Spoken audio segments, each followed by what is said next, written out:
人類は一度海に沈んだのかもしれません。最後まで見てほしい。ノアの箱舟、ギルガメシュ女子詩、アトランティス。その全てに世界を覆う大洪水の記録が残されています。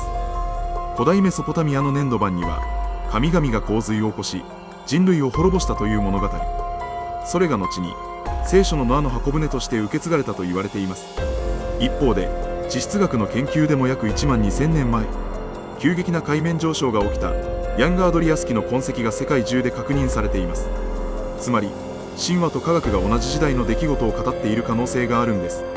さらに興味深いのは、マヤ文明、インド、そして日本の竹取物語にも洪水や選ばれた生存者の伝承が残っていること。それは偶然か、それとも人類が一度リセットされた記憶か。海に沈んだ文明の記憶が神話として語り継がれたのだとしたら、人類の歴史はまだほんの一部しか知られていないのかもしれません。この謎気になったらぜひチャンネル登録してね。